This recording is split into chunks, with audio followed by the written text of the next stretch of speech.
છોકરાને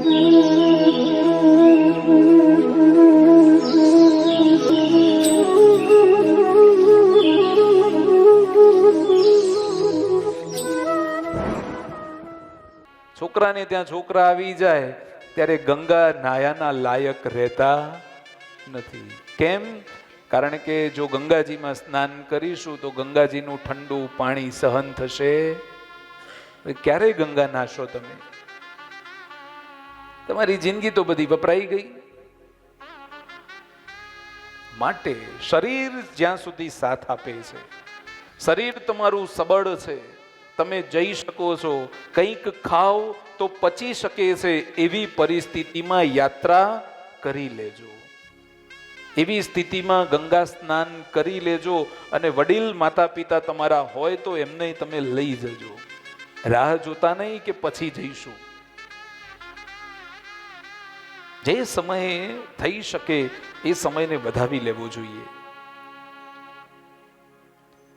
મહાત્મા આત્મદેવને સમજાવે છે કે તારે જે કરવાનું છે તારે જાતે કરવાનું છે. તારો પુત્ર તને મોક્ષ આપી શકશે નહીં. આત્મદેવ કહે છે કે મહારાજ તમે બહુ સારી વાતો કરો છો, પણ મારું પિંડદાન કોઈ કરે એવું તો કોઈ હોવું જોઈએ ને. મારું પિંડનું દાન કોણ કરશે? મારું શ્રાદ્ધ કોણ કરશે?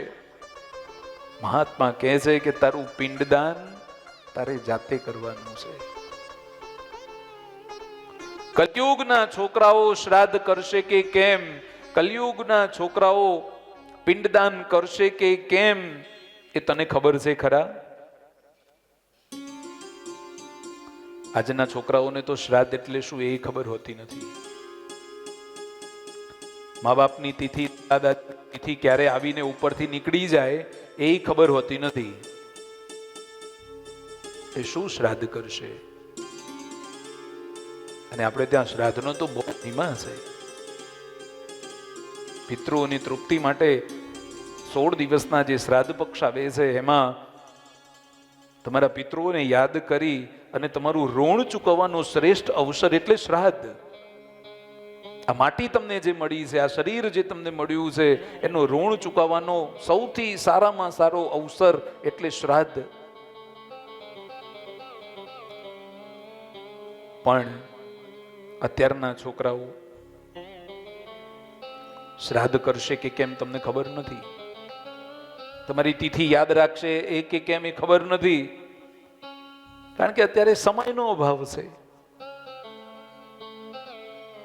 બે ભૂદેવોને ઘેર બોલાવીને જમાડી દઈશું એટલે શ્રાદ્ધ પૂરું થઈ જશે, એવું થતું નથી.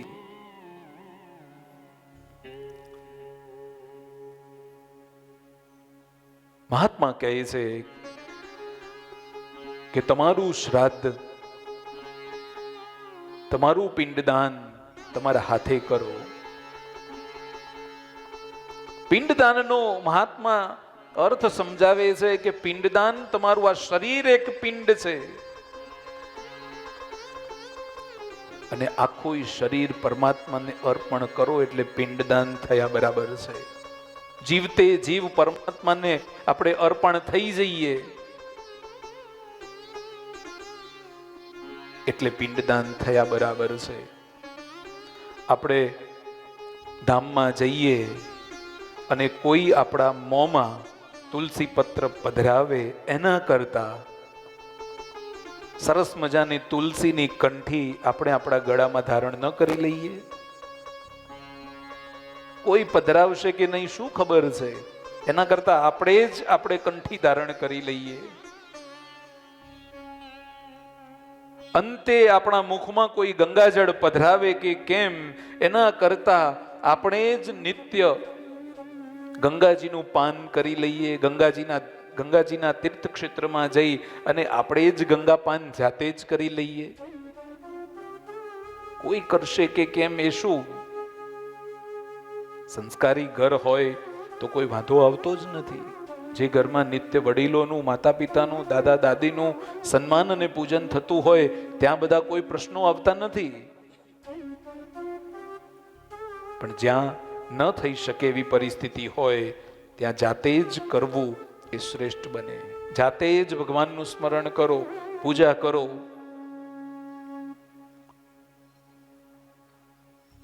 શ્રાદ્ધ કરવાથી સદગતિ મળે છે, પણ એવાય કેટલાક જીવો છે કે જેની વાસના અંતિમ સમયે જેમાં રહી ગઈ હોય, કેટલાકની અન્નમાં હોય, કેટલાકની ધનમાં હોય, તો એ વાસનાને કારણે એનું મરણ બગડે છે. શ્રાદ્ધ ઇત્યાદિ કર્મ કરવામાં આવે તો એને સદગતિ મળે, પણ એટલું યાદ રાખજો કે એને સદગતિ મળે પણ એને મુક્તિ મળતી નથી. શ્રાદ્ધ કરવાથી સદગતિ મળે છે, મુક્તિ મળતી નથી. જન્મ મરણના ત્રાસમાંથી એ મુક્ત થઈ શકતો નથી. અને દરેક જીવનું કર્તવ્ય છે કે એને મુક્તિ એને લેવાની છે. ફરીથી આવવું ને જવું, અને પોતાના દરેક જીવે પોતાનો ઉદ્ધાર પોતાની જાતે કરવાનો છે. આપણો ઉદ્ધાર આપણે જાતે નહીં કરીએ તો બીજું કોણ કરશે? અને કોઈના ભરોસે જીવન જીવાય નહીં. જે કરવાનું છે માટે જ કથા આપણે સાંભળવા માટે તૈયાર થયા છીએ, ત્યારે એટલું નક્કી રાખજો કે હવે જે કરવાનું છે એ આપણા માટે કરવાનું છે. આ તમે કથા સાંભળો છો એમાં તમે તમારા માટે સાંભળો છો, તમે કોઈના માટે નહીં. જે કોઈ ભગવાનનું નામ સ્મરણ તમે કરો છો એ તમારે જ તમારે કરવાનું છે, કોઈના માટે નહીં. બે માળા હું તમારી કરીશ તો તમને લાભ થશે એવું માનશો નહીં, જાતે કરો. એ વાત અલગ છે કે બ્રાહ્મણોના માધ્યમથી તમે કરો એનું ફળ તમને મળે છે. બ્રાહ્મણો જે મંત્રો બોલે છે, જે વિધિ વિધાન તમે કરાવો છો એનાથી તમને લાભ થાય છે, પણ હરિનું સ્મરણ તો તમારે જાતે કરવાનું છે.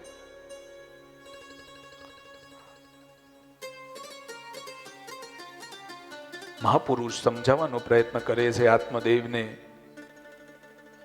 પણ આત્મદેવે દુરાગ્રહ રાખ્યો છે.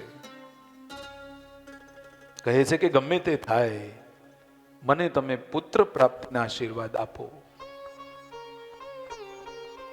મહાત્મા કહે છે કે તારા ભાગ્યમાં પુત્ર પ્રાપ્તિનું સુખ નથી.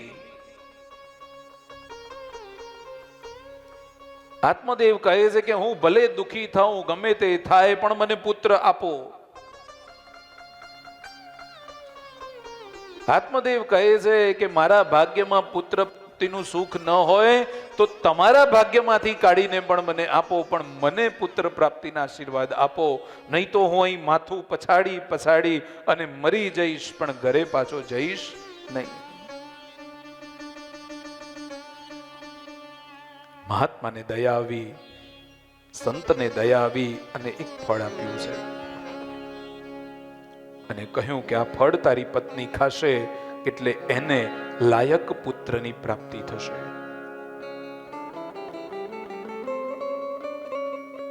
મહાત્માએ કહ્યું કે તારી પત્ની ગર્ભવતી બને એટલે તમે બંને જણા ભક્તિપૂર્વક સમયગાળો વ્યતીત કરજો, પવિત્ર જીવન તમે ગાળજો, સત્કર્મ કરજો, એની અસર આ બાળક ઉપર જરૂરથી પડશે.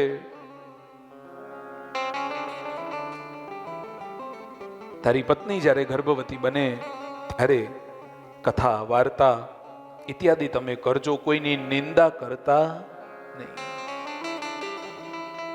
આત્મદેવ ફળ લઈ અને ઘરે જાય છે.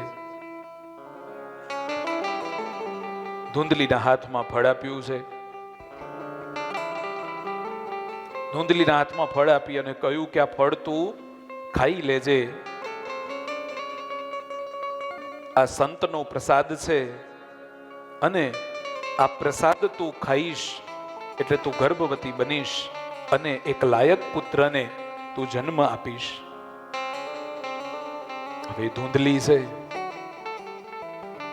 એના વિચારો ધૂંધલા હોય, એને ફળ લીધું તો ખરા પણ એને બાજુમાં મૂકી દીધું અને એવો વિચાર કર્યો કે મારી ફુરસદ હશે ત્યારે આ ફળ ખાઈશ.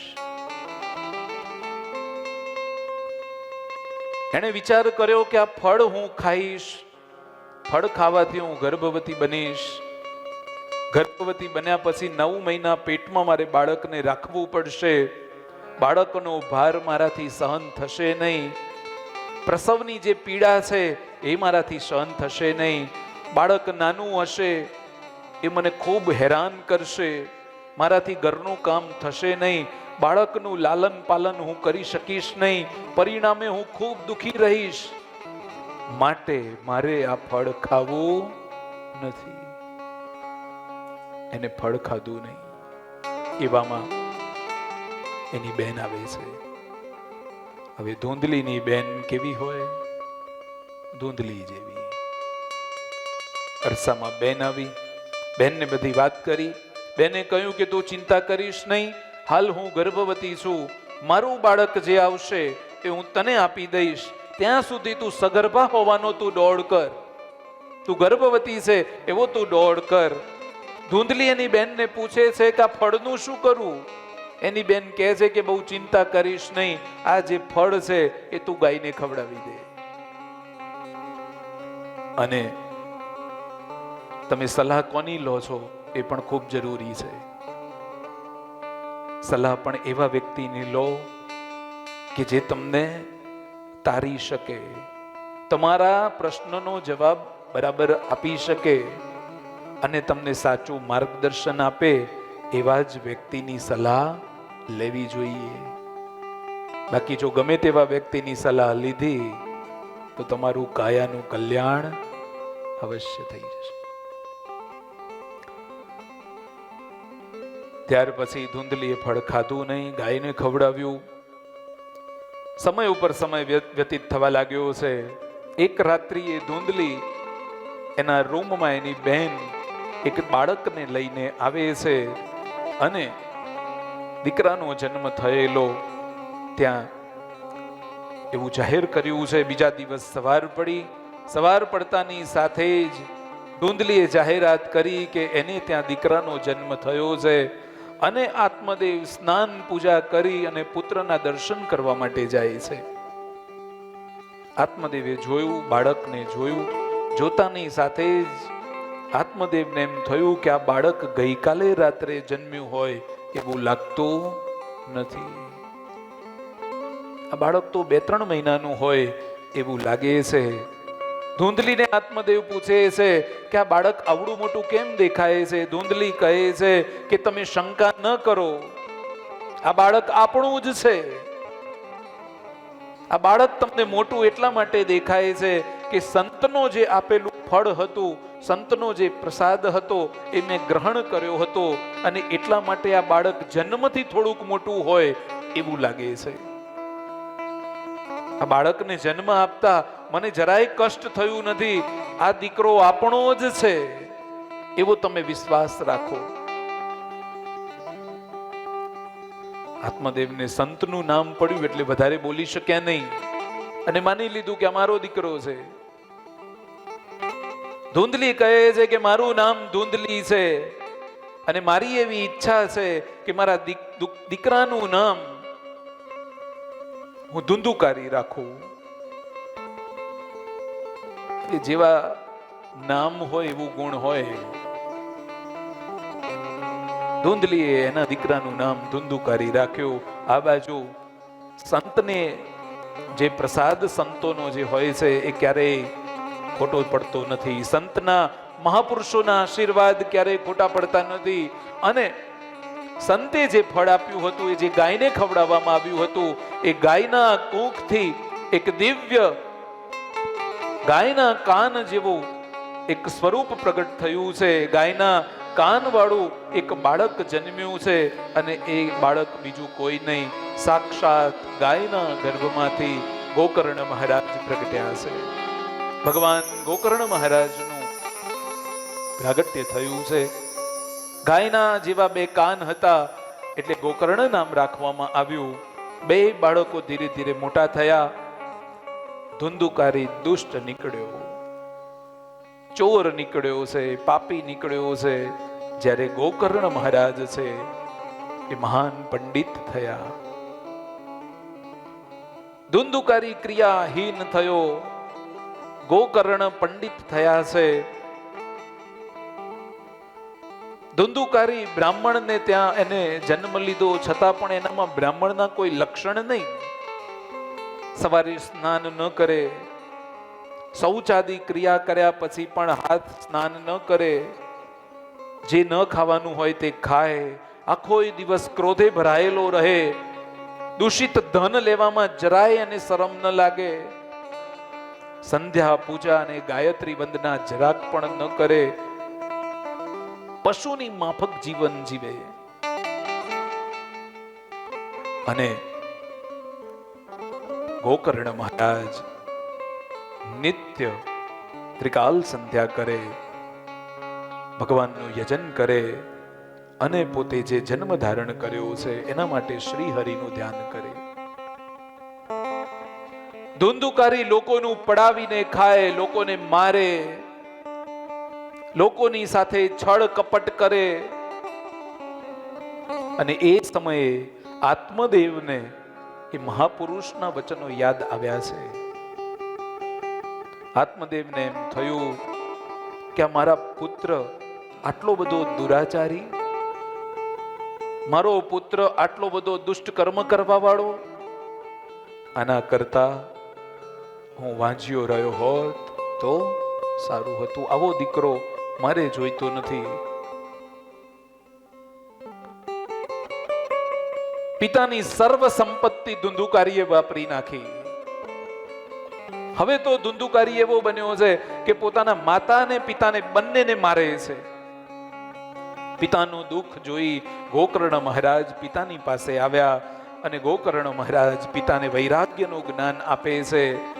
ગોકર્ણ મહારાજ પિતાને કહે છે કે પિતાજી, હવે પુત્રની લાલસા તમે રાખશો નહીં, પુત્રની માયા તમે રાખશો નહીં, ઘરનો મોહ તમે ત્યાગી દો અને જો તમે સમજી અને ઘરનો ત્યાગ કરશો, સમજી વિચારી અને તમે વૈરાગ્યને ધારણ કરશો તો બરાબર છે, નહીં તો કાળ તમને ધક્કા મારી અને આ ઘરમાંથી કાઢી મૂકશે.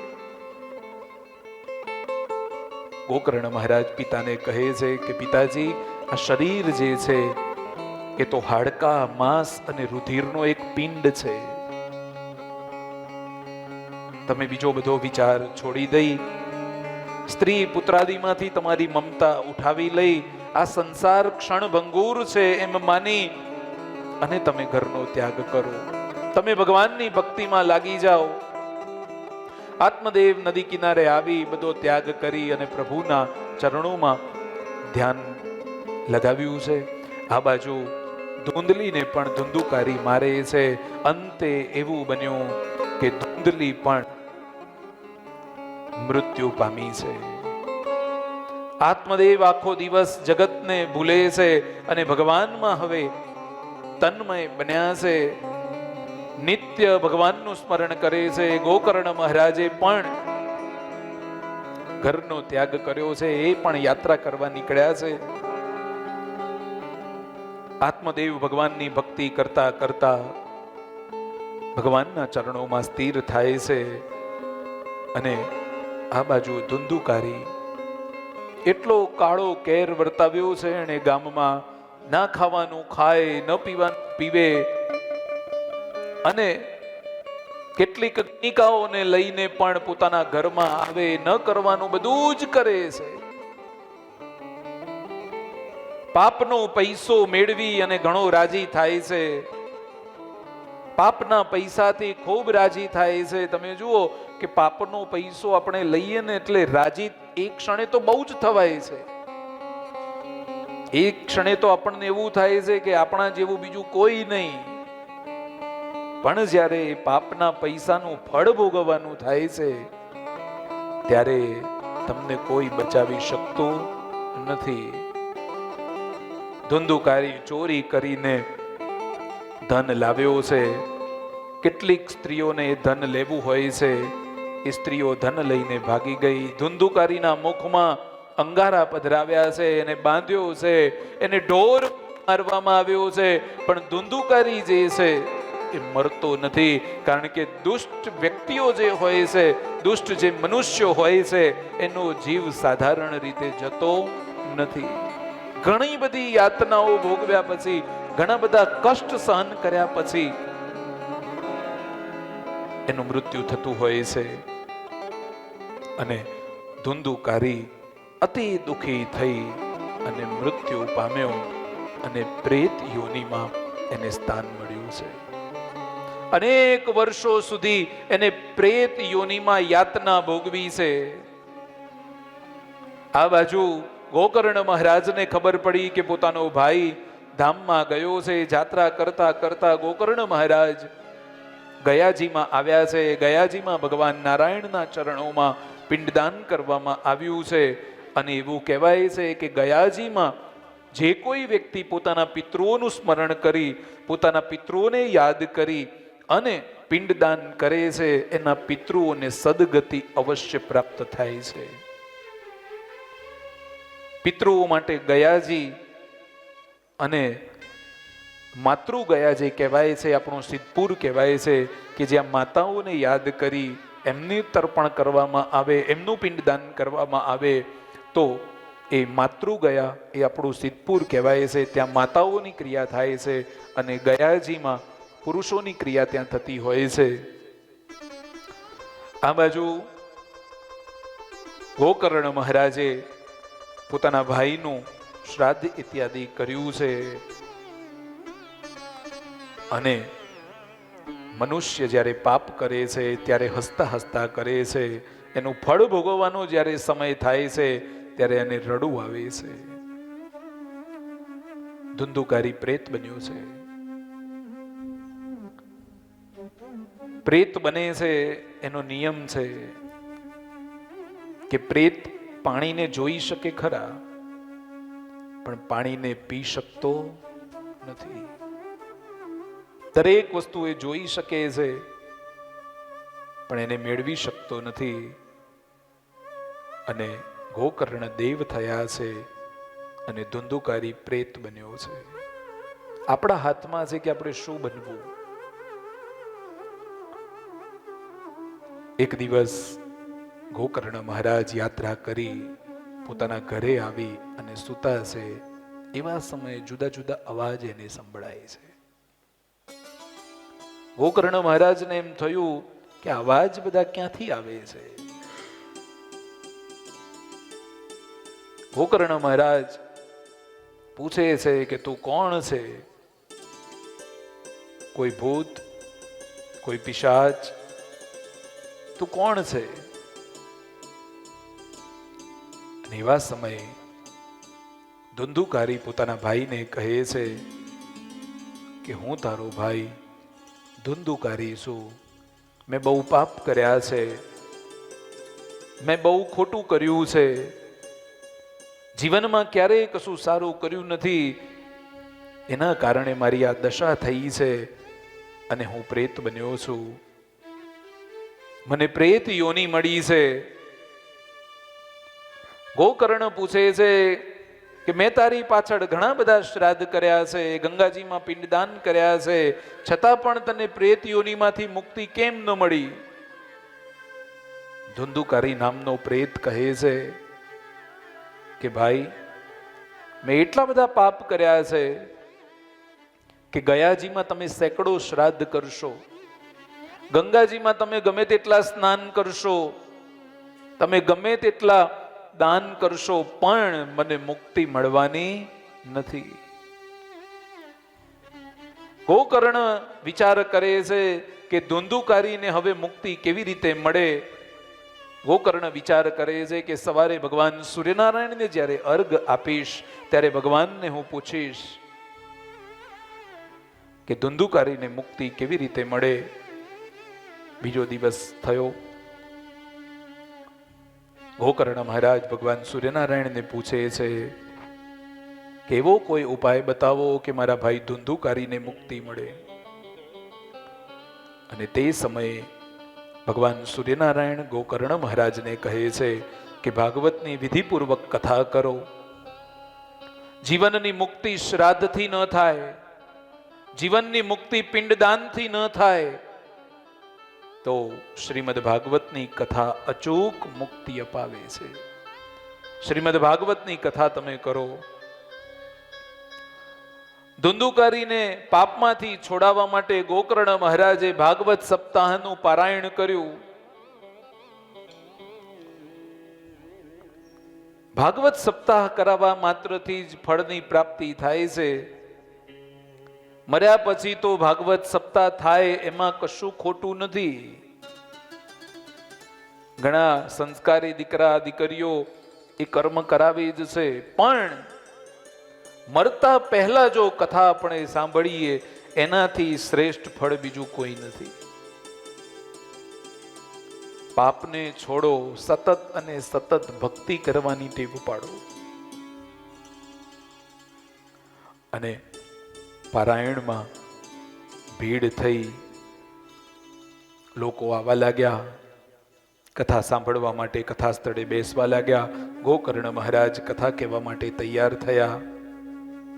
જેના ઉદ્ધાર માટે કથા કહેવાની હતી એ ગોકર્ણ મહારાજ, જેને સદગતિ અપાવવા માટે કથા કહેવા તૈયાર થયા છે, એવો ધુંધુકારી પણ એ કથા સ્થળે આવી અને બેસે છે. એને જોયું કે એને બેસવાનું કોઈ યોગ્ય સ્થાન મળ્યું નહીં. એટલે વાંસનું જંગલ હતું અને એ વાંસના જંગલમાં એ વાંસમાં આવી અને ધુંધુકારી એ વાંસમાં જઈ અને બેઠો છે. પ્રત્યેક દિવસ જેમ જેમ એક એક દિવસ વ્યતીત થતો જાય એમ એમ વાંસની એક એક ગાંઠ છૂટતી જાય.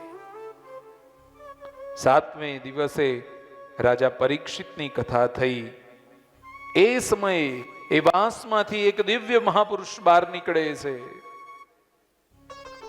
એ વાંસમાંથી દિવ્ય પુરુષ બહાર આવે છે.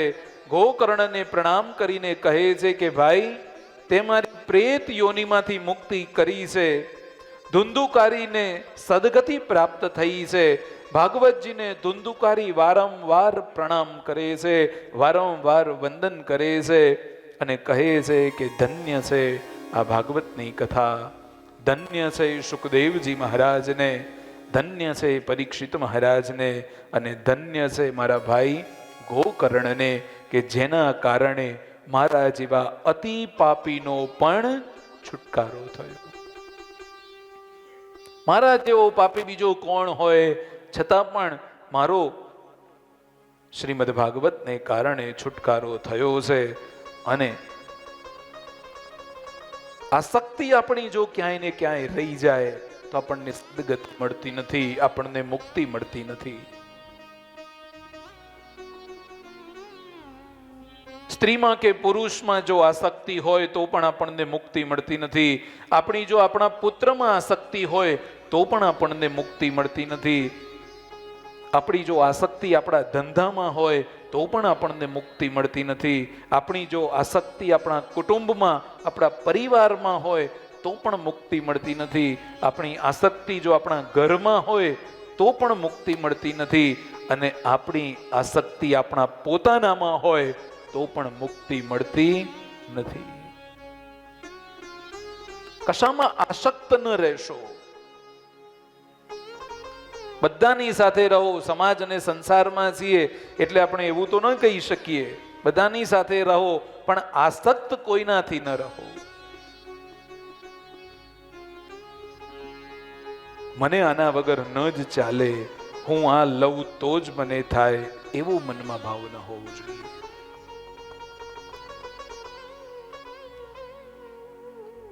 ગોકર્ણ મહારાજે કથા કરી. ધુંધુકારીને લેવા માટે ભગવાનના પાર્ષદો આવ્યા છે, ભગવાનના વિમાન આવ્યા છે. બધા જ લોકો કથા સાંભળતા હતા, પણ એમાંથી ભગવાનનું વિમાન કેવલ અને કેવલ ધુંધુકારીને જ લઈને જાય છે. બધાએ પૂછ્યું કે કથા તો અમે બધાએ પણ સાંભળી છે, પણ એકલા ધુંધુકારીને જ મોક્ષ કેમ મળ્યો? ત્યારે કહેવામાં આવ્યું કે ધુંધુકારીએ કથા એક ચિત્તથી સાંભળી છે. એટલે પાર્ષદો ખાલી ને ખાલી ધુંધુકારીને લઈને જ જશે, બીજા કોઈને લઈ જશે નહીં. કારણ કે બધા આવ્યા તો હતા, બધાએ સાંભળ્યું તો હતું, પણ એક ચિત્તથી કથા કોઈએ સાંભળી નથી.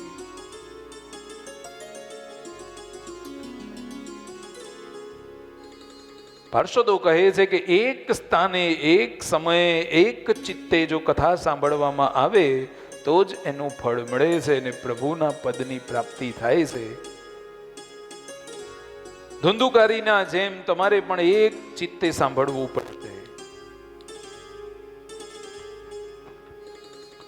ગોકર્ણ મહારાજ શ્રોતા કેવા હોવા જોઈએ? શ્રોતા એટલે જે સાંભળનાર છે, અને જે વક્તા છે એ જે કથા કહેનાર છે એને વક્તા કહેવાય છે.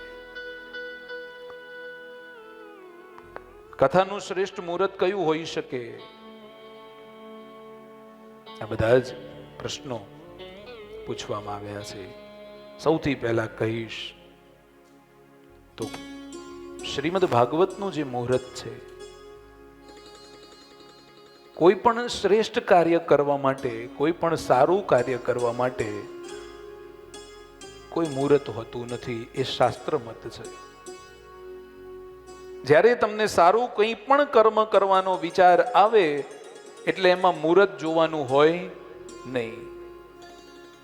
તમને એમ વિચાર આવે કે આ સારું કર્મ કરવું છે એટલે લાખ કામ બાજુ ઉપર મૂકી અને પહેલો વિચાર એના માટે કરવો જોઈએ. પિતૃ મોક્ષાર્થે વિશેષ કરીને જો વાત કરવામાં આવે તો પિતૃ મોક્ષાર્થે કારતક મહિનો અને ચૈત્ર મહિનો એ સૌથી શ્રેષ્ઠ અને લાભકારી બતાવવામાં આવ્યો છે. પછી તો ભાદ્રપદ માસમાં પણ લોકો વિચાર કરતા હોય છે. કથાના સમયની જો વાત કરવામાં આવે તો શ્રોતાઓને સાનુકૂળ જે સમય હોય, જેમાં એક ચિત્તથી સારી રીતે બેસી અને કથા સાંભળી શકે, એ પ્રકારનો સમય હોવો જોઈએ.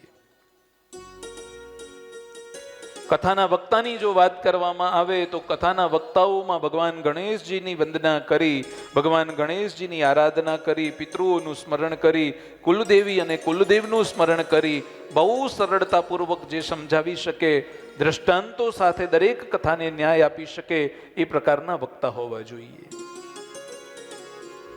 બીજું કે વક્તા લોભી અને લાલચુ ન હોવા જોઈએ. પૈસાને કેન્દ્ર સ્થાને રાખી અને જે કથા કરે એવા વક્તા ન હોવા જોઈએ. કારણ કે જો એવા વક્તા હોય તો યજમાનનું એ કલ્યાણ કરી નાખે અને પોતાનું એ કલ્યાણ કરી નાખે. ગુરુ અને ચેલા લોભી અને લાલચુ ન હોવા જોઈએ. એમ કથાના વક્તા અને યજમાન લોભી અને લાલચુ ન હોવા જોઈએ. બહુ સરળતાથી ભગવાનના ગુણાનુવાદ જે સમજાવી શકે એ પ્રકારના વક્તા હોવા જોઈએ. શ્રોતાઓ કેવા અને કેવી રીતે બેઠા છે એ પ્રમાણેનું વક્તવ્ય કરતા હોય એ પ્રમાણેના વક્તા હોવા જોઈએ. શ્રોતાઓમાં પણ કહેવામાં આવ્યું છે કે એક ચિત્તે કથા સાંભળે, ભગવાનના શ્રદ્ધાપૂર્વક જેટલા પણ વચનો કહેવામાં આવ્યા છે એનું પાલન કરે, પવિત્રતાનું પાલન કરે અને ભગવાનમાં જેનો દ્રઢ ભરોસો હોય એ પ્રકારના શ્રોતા હોવા જોઈએ. કોઈની દમદાટીથી, કોઈની જબરજસ્તીથી, કોઈની પરાણે લાવીને બેસાડેલા શ્રોતા હોવા જોઈએ. ભાગવતજીનું આગમન કેવી રીતે થાય? તો સૌથી પહેલા તમને ગઈકાલે પણ કહ્યું હતું ને આજે પણ કહું છું કે આદર જે છે એ ગ્રંથનો છે, આદર જે છે એ ભાગવતજીનો છે. માટે સૌથી પહેલા આદર આપવામાં આવે તો શ્રીમદ ભાગવતને આદર આપવો જોઈએ. ત્યાર પછી જે વક્તા હોય એને આદર આપવો જોઈએ. સુખદેવજી સ્વરૂપ જે છે એનો આદર આપવો જોઈએ.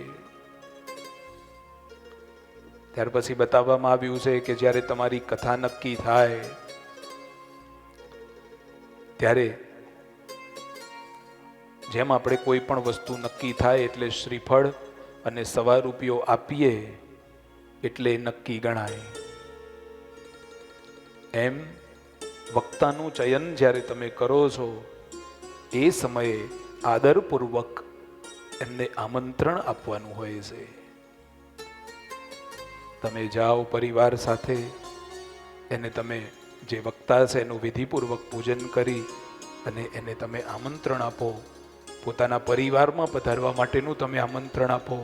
કથા કહેવા માટેનું તમે આમંત્રણ આપો અને નિત્ય જ્યારે વક્તા પધારે ત્યારે એનું વિધિપૂર્વક સ્વાગત કરી, એનું પૂજન કરી, ભાગવતજીનું પૂજન કરી અને પછી કથાનો ક્રમ શરૂ થાય એવો આખો ક્રમ છે.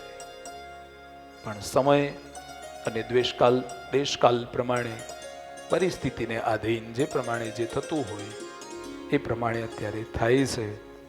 અને મેં હમણાં જ કહ્યું તે પ્રમાણે કે સારું કરવામાં સારું મુહૂર્ત ન હોય, એમાં યજમાનનું કલ્યાણ થાય એવા ભાવથી વિરક્તપણે જે કથાને ન્યાય આપી શકે એવા લક્ષણો એક વક્તાના હોવા જોઈએ. એમ શ્રોતા અને વક્તાના લક્ષણો તો ઘણા બધા બતાવ્યા છે, ઘણી બધી વાત એમાં કરવામાં આવી છે.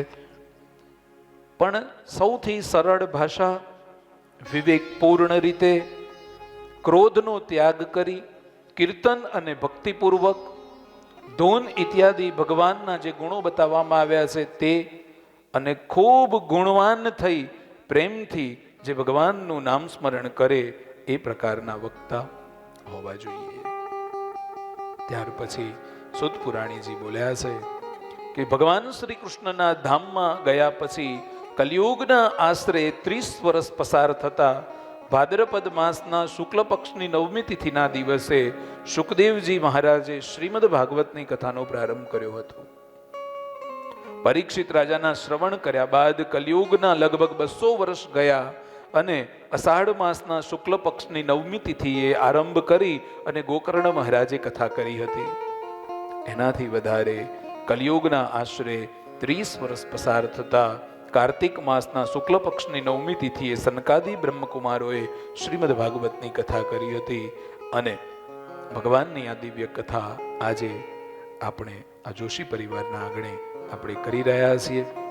ભાગવતનું મહાત્મ્ય અહીંયા પૂર્ણ થાય છે અને શ્રીમદ ભાગવતના પ્રથમ સ્કંદનો પ્રારંભ થાય છે. ભાગવતજીનું મંગલાચરણ મેં ગઈકાલે તેમ કહ્યું હતું એ પ્રમાણે ભાગવતજીના આરંભમાં ભગવાન વેદવ્યાસજી મંગલાચરણ કરે છે, ભાગવતજીના મધ્યમાં સુખદેવજી મહારાજ મંગલાચરણ કરે છે અને ભાગવતજીના અંતમાં સુત પુરાણીજી મંગલાચરણ કરે છે. પ્રથમ સ્કંદનો આરંભ થાય છે. પ્રથમ શ્લોક શ્રીમદ ભાગવતનો છે, જન્માદ્યસ્ય યતોન્વયાદિતરત ચાર્થૈશ્વ વિઘ્નશ્વરાટ તેને બ્રહ્મહૃદાય આદિ કવયે મોહયંતિ યત સૂરય તેજો વારી મૃદામ યથા વિનિમયો યત્ર ત્રિસર્ગો મૃષા ધામના સ્વેન સદા નિરસ્તકુહકમ સત્યમ પરમ ધીમહિ. આ પ્રથમ સ્કંદનો પ્રથમ શ્લોક છે. ભગવાનના ગુણાનુવાદ ગાવામાં આવ્યા છે. ત્રણેય દેવતાઓ છે, બ્રહ્મા, વિષ્ણુ અને મહેશ. એ દેવતાઓ તો મોહિત થાય છે, પણ પરમ વિદ્વાનો પણ જે મોહિત થાય છે એવું ભગવાનનું સ્વરૂપ છે. દરેકે દરેક પ્રકૃતિ હોય કે દરેકે દરેક જેટલા પણ ભગવાનના ગુણો છે એ બધા જ ગુણોમાં સર્વશ્રેષ્ઠ સ્થાન જો છે તો એ ભગવાન શ્રી કૃષ્ણનું છે. જેવી રીતે સત્ય પ્રતીત થતું હોય છે, જેવી રીતે સત્ય એ ક્યાંય દબાતું નથી, તેવી જ રીતે કોઈ પણ મિથ્યા બાબતો ગમે તેટલી આવે પણ જે સત્ય સ્વરૂપે બહાર નીકળે છે એ પરમાત્માનું મૂળ સ્વરૂપ છે.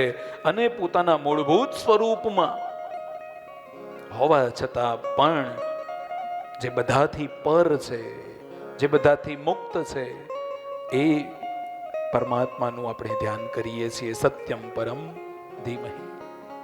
કારણ કે ભગવાનનો કોઈ પ્રારંભ નથી અને ભગવાનનો કોઈ અંત નથી. ગમે તેટલું આપણે એને અનંત કાળ સુધી આપણે જોયા કરીએ તો પણ ભગવાનના સ્વરૂપમાં કોઈ બદલાવ થવાનો નથી.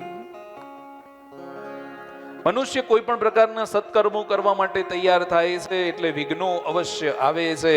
પરંતુ ભાગવતજીમાં કહેવામાં આવ્યું છે કે વારંવાર ભગવાનનું તમે સ્મરણ કર્યા કરો, વારંવાર ભગવાનનું ધ્યાન કરો, વારંવાર ભગવાનના તમે જપ કરો તો કોઈ પણ બાબત તમને સ્પર્શ કરી શકશે નહીં.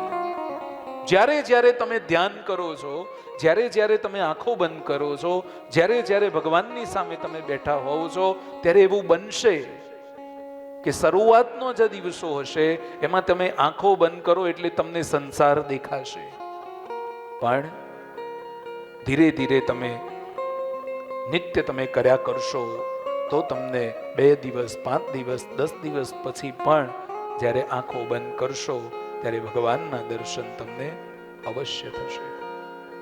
બ્રહ્મ સત્ય છે, જગત મિથ્યા છે. ભગવાન સત્ય છે, ભગવાનનું સ્વરૂપ સત્ય છે. અને જો સુખી થવું હોય તો પરમાત્મા સાથે પ્રેમ કરો, અન્ય ક્યાંય ભટકશો નહીં.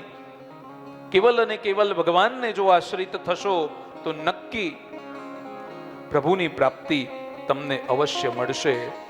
અને એટલા માટે જ જો તમે માંગો તો ભગવાન સાથે તમે ભગવાનનો સાથ માંગો. જો માંગો તો ભગવાનના ચરણ માંગો. જો માંગો તો ભગવાનની સાથે રહેવાનું માંગો. આપણે શું કરીએ છીએ? બીજું બધું માંગતા માંગતા મૂળ ભૂલી જઈએ છીએ. અને મંદિરમાં તો જઈએ ત્યારે ખાસ કરીને આપણી બધી લિસ્ટ જ એટલું બધું હોય છે કે બધું બોલતા બોલતા બોલતા મૂળ વાત તો આપણે ભૂલી જ જઈએ છીએ. પણ મૂળ શું યાદ રાખવાનું છે કે પ્રભુ તારું આપેલું આ દિવ્ય શરીર છે, પ્રભુ તારો આપેલું આ સરસ મજાનું મારું શરીર છે. ભગવાનને આપણે એટલી જ પ્રાર્થના કરીએ, ભગવાનની આપણી એટલી જ ભક્તિ કરીએ કે બીજું કશું જોઈતું નથી. જ્યારે મારો અંતિમ સમય આવે તમે મારા આંખો આગળ ઊભા હો. અંતિમ સમય જ્યારે મારો હોય એ સમયે ભગવાનનું નામ સ્મરણ મારા મુખમાં હોય. અંતિમ તબક્કો મારો જ્યારે ચાલે ત્યારે કેવલ અને કેવલ તારું ધ્યાન હોય, કેવલ અને કેવલ તારી ભક્તિ હોય. એટલે મહાપુરુષોએ કહ્યું છે કે ભક્તિ કરતા છૂટે મારો પ્રાણ, પ્રભુ એવું તારું મુખડું મનોહર જોયા કરું, રાત દિવસ ભજન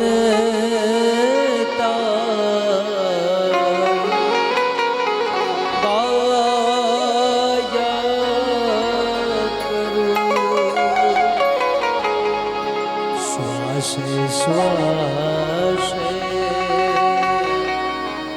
રટું તારું નામ, પ્રભુ એવું માગું છું. કરતા છૂટે મારા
હૈયામાં દરસો નહીં, શ્વાસે શ્વાસે રટું તારું નામ, કનૈયા એવું માગું છું. ભક્તિ કરતા સુખે મારા પ્રાણ, પ્રભુજી એવું માગું છું. હે જનમો જન્મ તારો સાથ, પ્રભુજી એવું માગું છું. પ્રભુજી એવું માગું છું. પ્રભુજી એવું માગું છું.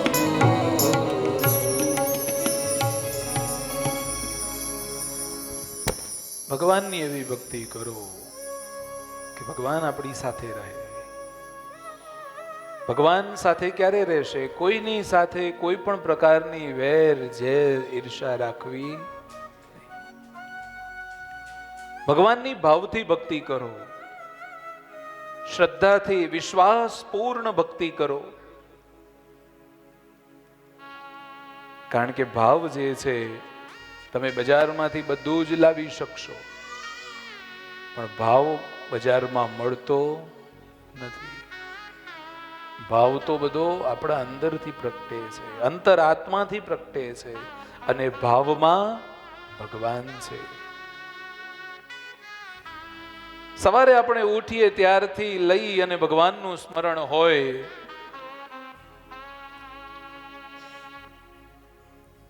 સુતજી અને ઋષિ મુનિઓના સંવાદમાં આગળ આદરપૂર્વક પ્રશ્નો પૂછાયા છે. ભગવાનનું સુનિશ્ચિતતાપૂર્વક કલ્યાણનું સાધન કયું, ભગવાનના અવતારના પ્રયોજનો કયા, ભગવાને જે અવતારો લીધા એમાં એમના કર્મો શું છે, અવતારોની કથા કઈ છે, અને કૃષ્ણ અવતારનું ચરિત્ર શું છે. અને ભગવાન શ્રી કૃષ્ણ જ્યારે ધામમાં ગયા ત્યારે ધર્મ કોના શરણે ગયો? મુનિઓ દ્વારા પૂછાયેલા પ્રશ્નોના જવાબમાં સુતજી તૈયાર બન્યા છે. અને ધર્મના 10 લક્ષણો કયા છે? ધર્મના 10 લક્ષણો: ધૈર્ય, ક્ષમા, આત્મનિયંત્રણ, ચોરી ન કરવી, પવિત્રતા, સંયમ, બુદ્ધિ, વિદ્યા અને સત્ય છે. આ 10 લક્ષણો જે છે એ જો જીવનમાં આત્મસાત થઈ જાય તો ભગવાનના મૂળ સ્વરૂપને ઓળખવામાં તમને ક્યાંય તકલીફ પડશે નહીં.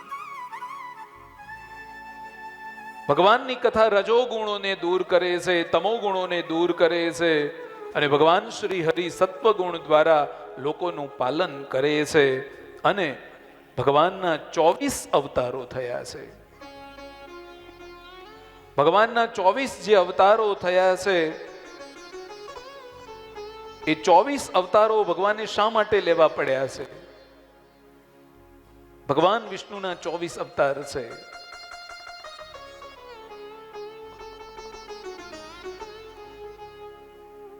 ભગવાને દરેકે દરેક વખતે દરેકે દરેક પ્રયોજનને ધ્યાનમાં રાખી અને અવતાર ધારણ કર્યો છે. સૌથી પહેલા ભગવાન સનકાદી પ્રગટ થયા છે. ત્યાર પછી ભગવાન વરાહ પ્રગટ થયા છે. ત્યાર પછી ભગવાન દેવર્ષિ નારદ પ્રગટ થયા છે. ભગવાન કપિલ મુનિ સ્વરૂપે પ્રગટ થયા. છઠ્ઠો અવતાર ભગવાન દત્તાત્રેયનો થયો. સાતમો અવતાર ભગવાન યજ્ઞનારાયણ સ્વરૂપે પ્રગટ થયા. આઠમો અવતાર ભગવાન ઋષભદેવ સ્વરૂપે પ્રગટ થયા. નવમો અવતાર ભગવાન આદિરાજ પૃથુ તરીકે પ્રગટ થયા છે. 10મો અવતાર ભગવાનનો મત્સ્ય અવતાર થયો. 11મો અવતાર ભગવાનનો કૂર્મ અવતાર થયો છે. ત્યાર પછી ધન્વંતરી અવતાર, ત્યાર પછી શ્રી મોહિની અવતાર, ત્યાર પછી ભગવાન ઋષિ સ્વરૂપે પ્રગટ થયા છે, ત્યાર પછી ભગવાન વામન સ્વરૂપે પ્રગટ થયા છે, ત્યાર પછી ભગવાનનો હયગ્રીવ અવતાર થયો છે. ભગવાન શ્રી હરિના જે પ્રાગટ્ય થયું એમાં બે રીતે બતાવવામાં આવ્યું છે. એક, ભગવાને ભક્ત ધ્રુવ ઉપર જ્યારે દયા કરી અને જે હરિ સ્વરૂપ હતું એ સ્વરૂપે ભગવાન પ્રગટ્યા, અને ભગવાનનો બીજો જે હરિ અવતાર થયો એમાં ભગવાને ગજેન્દ્ર ઉપર જે કૃપા કરી છે એ ભગવાનનો હરિ અવતાર. ત્યાર પછી 18મો અવતાર ભગવાન પરશુરામ તરીકે થયો. ત્યાર પછી ભગવાન વેદવ્યાસ સ્વરૂપે પ્રગટ્યા. ત્યાર પછી ભગવાનનો 20મો અવતાર ભગવાન હંસ સ્વરૂપે આવ્યા છે. 21મો અવતાર ભગવાન સાક્ષાત મર્યાદા પુરુષોત્તમ ભગવાન શ્રી રામચંદ્ર સ્વરૂપે પ્રગટ્યા. 22મો જે ભગવાનનો અવતાર થયો એમાં બલરામ પણ ભગવાનનો અવતાર છે, અને ભગવાન પૂર્ણ પુરુષોત્તમ સ્વરૂપે જે પ્રગટ્યા છે એ ભગવાન શ્રી કૃષ્ણ અવતાર રૂપે પ્રગટ્યા છે. ત્યાર પછી 23મો અવતાર એ ભગવાન બુદ્ધનો થયો, અને 24મો અવતાર જે છે એ ભગવાનનો હજી થવાનો છે, જે કલ્કી સ્વરૂપે માનવામાં આવે છે. એમ ભગવાનના 24 અવતારો થયા છે, અને ભગવાને 24 અવતારોમાં આ પૃથ્વી ઉપરથી ભાર ઉતારવા માટે, આ પૃથ્વીને ભયમુક્ત કરવા માટે, ધર્મની સ્થાપના કરવા માટે જે અવતારો થયા છે એ ભગવાનના 24 અવતારો છે. ત્યાર પછી આગળ કથામાં શુકદેવજીને ભાગવત ભણવાની ઈચ્છા થઈ એ કથા આવે છે. એટલે ગુરુનું જે સામર્થ્યવાન ગુરુ છે, સામર્થ્યવાન જે વક્તા છે એની હવે વાત કરવામાં આવે છે. જેને પરમાત્માનો આનંદ મળ્યો હોય એને બીજે કોઈ સ્થાનેથી આનંદ લેવાની કોઈ ઈચ્છા થતી નથી. પણ શુકદેવજી મહારાજ ભાગવત ભણવા માટે કેમ બેઠા એ સૌથી મોટો પ્રશ્ન છે. જે માયાથી પર છે, જેને માયા ક્યારે સ્પર્શ કરી શકી નથી, એવા શુકદેવજી મહારાજ, પરમ જ્ઞાની, પરમ તપસ્વી એવા શુકદેવજી મહારાજ ભાગવત કેમ ભણે છે?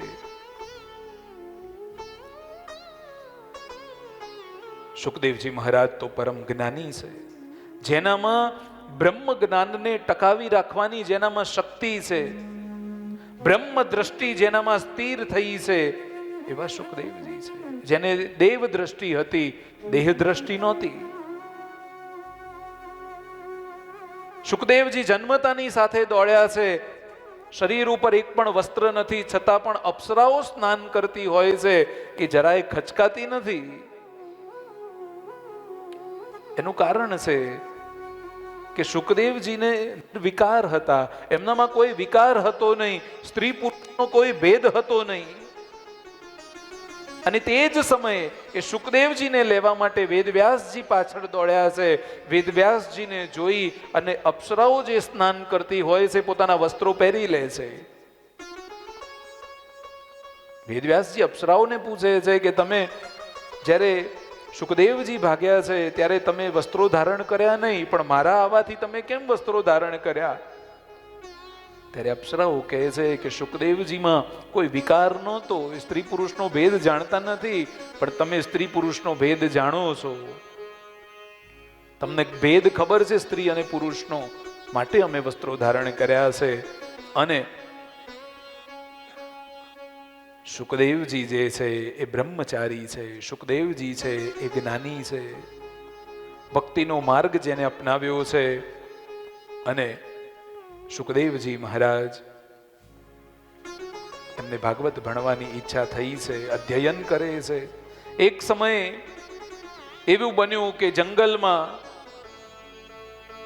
શુકદેવજી મહારાજ ધ્યાન લગાવવાનો પ્રયત્ન કરે છે. શુકદેવજી મહારાજ ધ્યાનમાં બેઠા છે, અને એવા સમયે ભગવાન વેદવ્યાસજીના જે શિષ્યો છે એ ભગવાન વેદવ્યાસજીના શિષ્યો જંગલમાં ફરતા ફરતા દિવ્ય શ્લોકોનું ગાન કરે છે.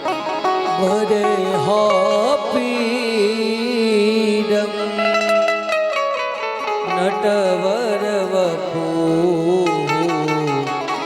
કર્ણયો કર્ણિકારમ બિપ્રદવાસઃ કનકકપીશૌ વૈજયંતીં ચ માલા રંધ્રાણવેણોર રધરસુધયા પૂરયન ગોપવૃંદે રંધ્રાણવેણોર રાધારસુધયા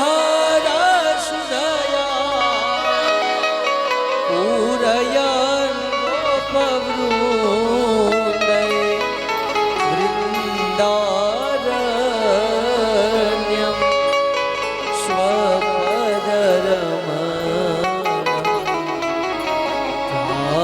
વિશદ ગીત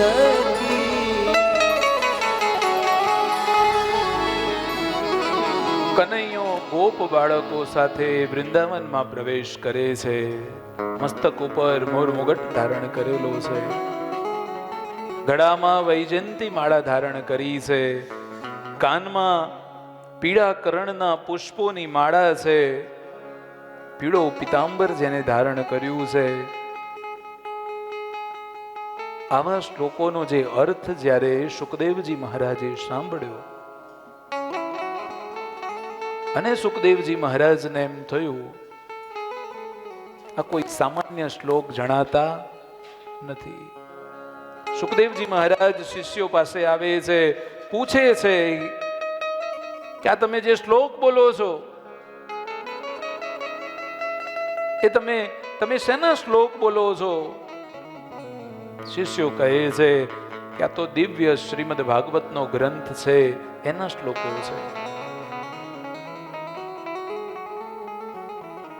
સુખદેવજી અભિભૂત થાય છે શ્લોકો સાંભળી, અને શિષ્યો કહે છે કે આ એક બે શ્લોક નહીં, આવા તો અમારા ગુરુજીએ 18,000 શ્લોકો રચ્યા છે. એક પછી એક દિવ્ય શ્લોકો સાંભળી અને સુખદેવજી પ્રસન્ન થયા છે. સુખદેવજી પૂછે છે અને સુખદેવજીના મનમાં પણ એવું થાય છે એવા તો કેવા ગુરુ હશે કે એમના શિષ્યો આટલા દિવ્ય શ્લોકોનું ગાન કરી રહ્યા છે. એક બે નહીં 18,000 શ્લોકો જેને ગાયા છે એવા પરમ તપસ્વી ગુરુ કોણ હશે? સુખદેવજી પૂછે છે શિષ્યોને કે તમારા ગુરુ કોણ? અને ત્યારે શિષ્યો કહે છે કે અમારા ગુરુ ભગવાન વેદવ્યાસ છે. ભગવાન વેદવ્યાસનું જ્યાં નામ સાંભળ્યું છે અને સુખદેવજી મહારાજને ખબર પડી કે ભગવાન વેદવ્યાસ તો મારા પિતા થાય, અને મારા પિતા જો આટલા ઉત્તમ શ્લોકોના રચયિતા હોય તો મારે ભાગવત એમની પાસે ભણવું પડે. અને એક પણ ક્ષણનો વિચાર કર્યા વગર સુખદેવજી મહારાજ પોતાના ઘર તરફ ગતિ કરી છે. સુખદેવજી મહારાજ પોતાના પિતાની પાસે આવી અને કહે છે કે પિતાજી, મને તમે ભાગવત ભણાવો. ભગવાન વેદવ્યાસજીને પણ ચિંતા હતી કે આટલા દિવ્ય ગ્રંથની મેં રચના કરી છે, 18,000 શ્લોકો મેં જે બનાવ્યા છે એનો ઉત્તરાધિકારી કોણ?